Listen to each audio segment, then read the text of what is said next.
Olá, que alegria poder estar com você. Nós estamos numa semana de família especial, as marcas de amor.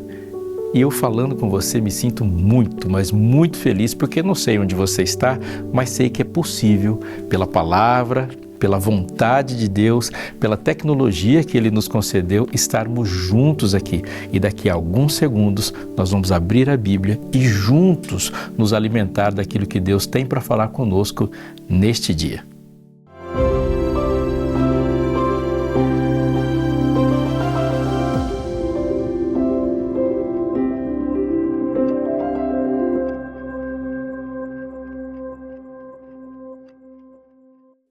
Estamos juntos com a Bíblia na mão. Você está com Bíblia aí? Já pegou? Se você está sentado no seu sofá, se você está acompanhado, mas é bom estarmos juntos porque, afinal de contas, quando a gente se aproxima da Bíblia, nós também nos aproximamos uns dos outros e isso é um aspecto da graça de Deus. As marcas de amor de Deus estão por toda parte. Aliás, já parou para pensar que a resposta que o mundo precisa não é somente sobre o amor de Deus? Porque o amor de Deus está por toda parte. Você é e foi amado pela sua família. Se não sente verdadeiramente isso, você pode olhar para outros lugares e perceber que na natureza, na condução da vida, no socorro de Deus, as marcas do amor dele estão patentes para a nossa vida. Mas hoje, em especial, há uma marca muito importante que Deus coloca na vida dos seus filhos. A Bíblia fala e não fala somente uma vez sobre a marca na mão. O que isso significa e como isso pode vestir uma calça jeans e uma camiseta e circular pelos nossos dias, entrando e saindo no nosso cotidiano. É disso que eu vou falar com você, mas somente depois que orar e pedir a bênção de Deus para este momento.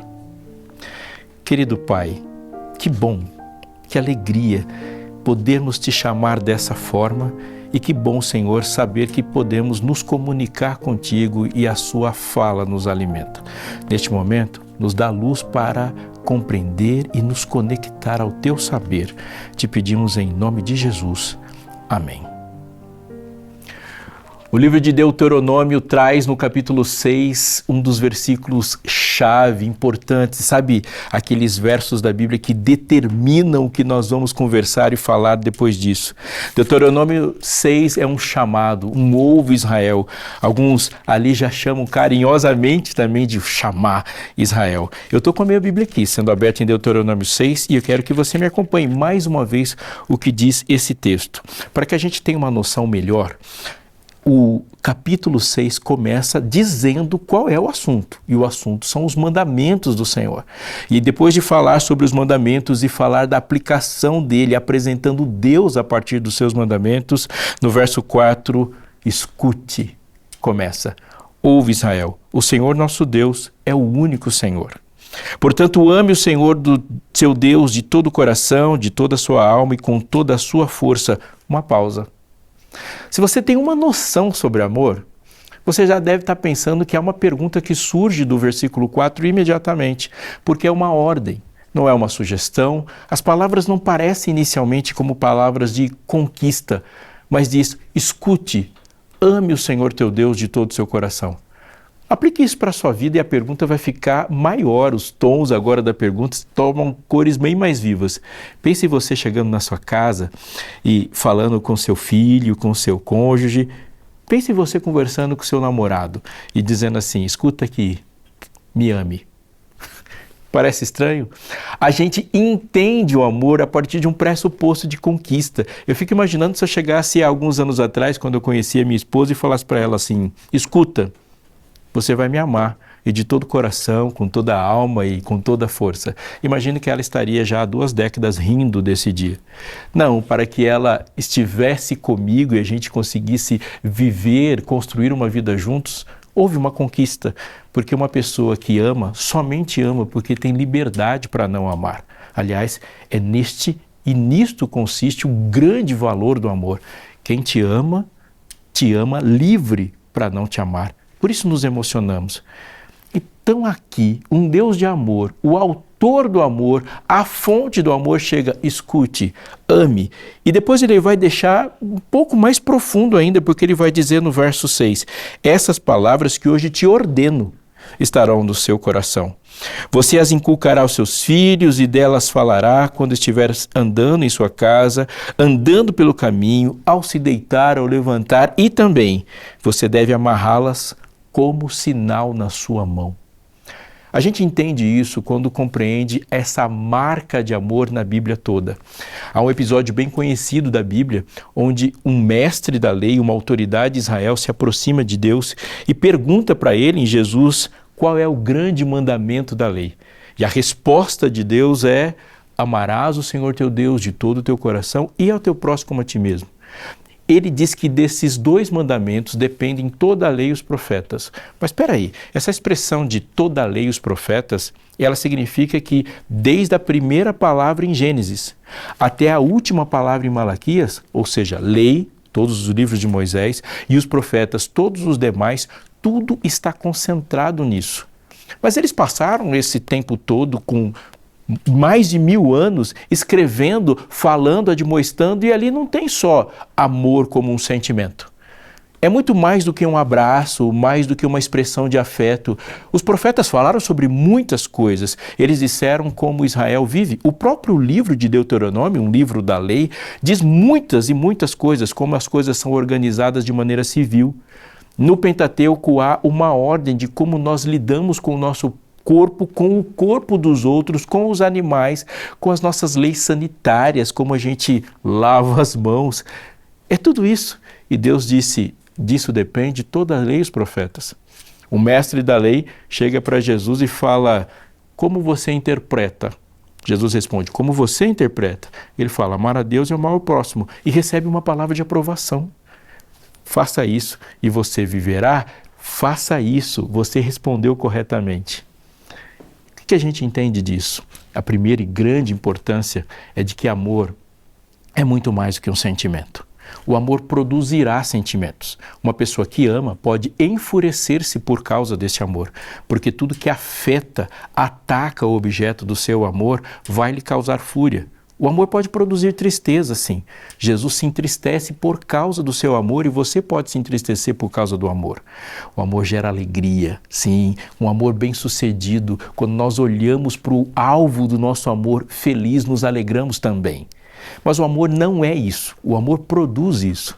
Quando Paulo nos chama e nos diz que nós devemos estar alicerçados e arraigados em amor, ele está definindo um amor como um sistema de comportamento, como uma base com que nós estruturamos toda a nosso fundamento mental. Sim, o amor é o método organizador da vida. É por isso que lei e amor não se dissociam. Quando Deus nos diz sobre o amor na Bíblia, Ele está falando, quando Ele coloca a lei como desdobramento do amor, é que isso, mais do que um sentimento, organiza a maneira como a gente trabalha, como a gente conversa com as pessoas ou por que nos calamos. O amor está num pincel de um artista. O amor está na ferramenta de um mecânico. O amor deve estar no assentar de um tijolo, no projeto gráfico ou arquitetônico. O amor é regulamentador. Veja como Deus faz as coisas. Quando nós amamos, nos aproximamos das pessoas com o objetivo de que a vida dela aumente e fique dinâmica. Não foi assim que aconteceu com Adão quando ele amava livremente e puramente?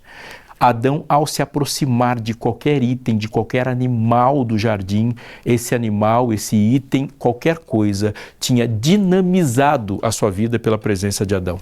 Quando ele cultivava a terra, significa que quando Adão se aproximava de um boi, de uma vaca, por exemplo, esse animal não temia pela sua morte quando Adão chegava, como acontece hoje. Muito pelo contrário, aquilo é a certeza de que algo da vida dela ficaria melhor. Esse sistema é muito mais do que a personalidade de Adão. Porque se você olhar para um jardim cheio de flores, você vai perceber que aquelas flores estão atraindo a atenção de certos insetos e a presença do inseto possibilita que as flores se transformem em frutos com essa fecundação, polinização. Ou seja, o aproximar de um animal a uma árvore gera vida. Nós estamos aqui e só estamos presentes porque o Sol proporciona vida nessa terra. A existência do Sol, ela condiciona a existência de outros seres vivos. estamos conversando e nesse momento no meu intestino e no seu há milhões de seres vivos trabalhando, gerando bem-estar para a gente. E por que tudo é assim? Porque a lógica organizacional de Deus é de que uma vida aumente e produza vida em outro. Repito, é muito mais do que um sentimento. Quando Deus fala de amor, Ele fala de um mecanismo estruturador de um pensamento. Essas palavras que hoje te ordeno estarão no seu coração e você vai dizer isso para os seus filhos. Vai inculcar aos seus filhos, isso será uma marca na sua mão. Vamos pensar agora um pouco mais sobre essa relação de marca na mão. Há um texto bem conhecido no Salmo 121, Canção dos Degraus, uma canção de caminho. E esse salmo que começa dizendo assim: eleva os olhos para os montes, de onde me virá o meu socorro vem do Senhor. Você conhece esse salmo? Você consegue falar junto comigo? Socorro vem do Senhor que fez os céus e a terra. E a partir desse momento o salmo vai se desenrolar na caminhada da vida. Falando de muitos aspectos, ele fala que o Senhor é que te guarda, o Senhor não dorme, o Senhor guarda você, Ele é sombra à sua direita. Para um pouquinho. Sombra à sua direita é uma expressão que na nossa cultura não é muito comum falar isso. Mas pegue agora versículos que a gente conhece e são comuns da Bíblia sobre a direita. Quando se fala de Jesus, fala que Ele está à destra do Todo-Poderoso. Ele está à direita. E Jesus é o ser da divindade, que é o elemento executor dos projetos de Deus. Sim, sem Ele, nada do que foi feito se fez. Significa que quando a divindade quer criar, quer executar e se vê trabalhando, nós vamos ver Jesus à destra, ou seja, a mão direita significa a mão da execução, a mão do trabalho. Esse texto está dizendo que o Senhor é a sombra, Ele é o descanso para o seu labor. Esse versículo é tão importante porque ele deve ser compreendido agora numa outra parte da Bíblia, lá no final do livro de Apocalipse, dizendo que na luta que se intensifica entre o bem e o mal, há um elemento espúrio, ilegítimo, que quer se colocar no lugar de Deus, a besta que se levanta e ela quer marcar as pessoas. E a sua marca é, no capítulo 7 de Apocalipse, na testa ou na mão. E no desenvolver do texto de Apocalipse 7, vale a pena dar uma boa estudada nisso, fala que ela impede as pessoas de trabalhar, impede de comprar livremente, ela afeta as nossas relações materiais. Isso é o afetar do sinal da besta. Ao mesmo tempo, o selo de Deus, o sinal de Deus está diretamente relacionado à nossa execução. Mas eu já ouvi falar, pastor, que o selo de Deus, a marca de Deus ali se destaca pelo sábado. Então olha para mim e pensa um pouquinho. Sábado é o mandamento que mais se relaciona a trabalho em toda a Bíblia. Mas sábado não tem a ver com descanso? Pensa um pouquinho. Deus cria no primeiro dia e no primeiro dia Ele faz separação entre luz e trevas e caminha para o que Ele vai fazer no segundo dia. E caminha para o terceiro dia. E você percebe que todo o progresso criador o direciona para a praia. Não, isso é uma lógica que nós criamos e ela não está necessariamente alinhada com o que está acontecendo em Gênesis 1 e 2. Jesus não está trabalhando para um lazer. Ele não está trabalhando para tirar férias e ir para a praia. Ele não está trabalhando para cumprir o objetivo de trabalhar muito bem para não trabalhar depois. Essa lógica não é divina. Todo o trabalho de Deus o leva para o sábado. A execução, o ponto central do trabalho, o ápice da criação, é o momento em que a criação adora a Deus. Todo o trabalho de Deus leva para a adoração. E Ele diz, conforme eu fiz, porque em 6 dias fez o Senhor os céus, a terra, o mar e tudo que neles há, e ao 7º descansou. Portanto, filho, faça isso. Todo trabalho humano, a sua mão direita deve conduzir para a adoração. Sim, o sábado, ele não se separa do trabalho, ele se separa de tudo por causa do trabalho, porque Deus trabalhou em 6 dias e é por isso que ele descansa. Agora, olhe para mim e pensa comigo. Faz parte importante da nossa saúde mental, da nossa concepção de identidade, ter uma marca na mão. Porque se a marca não estiver presente nas nossas mãos, nós jamais viveremos uma religião de verdade. Porque se você fizer uma conta simples, As horas que você passa em uma semana numa igreja, por exemplo, nem se compara com as horas que você passa em um dia trabalhando. Uma pessoa normal que vai para a igreja em 3 dias por semana pode não ultrapassar 4 horas por semana de um momento de adoração na igreja. Mas ele só, no momento em que ele começa até a hora que ele sai do seu local de trabalho, é no mínimo 8 horas. Portanto, onde é que Deus mora na nossa adoração? Onde é o centro da presença de Deus na nossa vida? A resposta é óbvia. Nós passamos mais da metade do nosso dia ocupados com o trabalho. Portanto, se Deus está no centro da nossa vida, Ele deve estar à mão direita. A marca de Deus deve estar na nossa execução. Quando olhamos para Jesus, está imaginando isso? A gente imagina, né? Seus cabelos, seus olhos. O olhar de Jesus deve ser extraordinário e é um alvo bom a ser buscado. Pensamos nele, pensamos na sua voz, mas o reconhecemos e o reconheceremos também, porque as suas mãos estão marcadas. As marcas de Jesus trazem e significam cicatrizes. Nas nossas mãos, uma cicatriz, ela tem tudo a ver com algo que não queríamos que acontecesse. Você olha para o seu próprio corpo, talvez para suas mãos, em algum lugar que você tem uma cicatriz de um acidente, uma cirurgia, e você pode imaginar, eu não queria que isso acontecesse. Mas não é essa a marca na mão de Jesus. A marca na mão de Jesus se alinha profunda e diretamente com tudo que ele falou, tudo que ele viveu, tudo que ele vive, tudo que ele pensa, tudo que ele é. Ao olharmos para aquelas marcas, vemos que Deus nos ama. E é a partir das marcas de Jesus que podemos compreender as nossas cicatrizes. Olhe bem para mim. Deixe Deus falar no seu coração neste momento. E se você for esquecer tudo que eu te disse até agora, se esforce e peça para Deus não permitir que você se esqueça disso. Uma cicatriz na mão de um filho de Deus, ela é uma marca de uma ferida que foi curada. Todas as cicatrizes que nós carregamos, elas flagram e testemunham para o planeta todo a capacidade que Deus tem de curar feridas. Olhe para as suas cicatrizes e permita que Deus dê significado para elas. E os seus significados estão nas cicatrizes dele. Olhe para as pessoas que estão ao seu redor, seus filhos, e entenda que marcá-los e inculcar na cabeça deles e deixar uma marca na mão é porque nós criamos pessoas para que a vocação dele seja um sinal de que Deus existe. No trabalho, nos estudos, carregamos marcas, assim como uma digital. É uma marca singular, exclusiva de todos. Nas nossas mãos deve estar a marca de amor e tudo que as nossas mãos tocarem devem deixar ali uma prova de que o amor de Deus se executa em tudo que fazemos.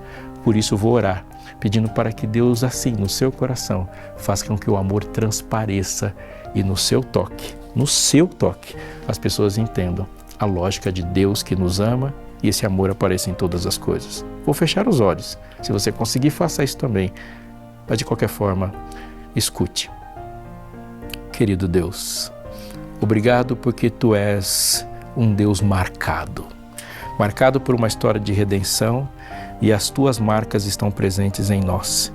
Te louvamos e te pedimos, Senhor, que nas nossas mãos, nas nossas execuções, sejamos um reflexo das Suas mãos e da Sua execução e que o amor esteja presente como identidade daquilo que fazemos. Abençoa-nos enquanto família, abençoa-nos enquanto filhos Teus e família de Cristo na terra, para que a nossa vida Te glorifique.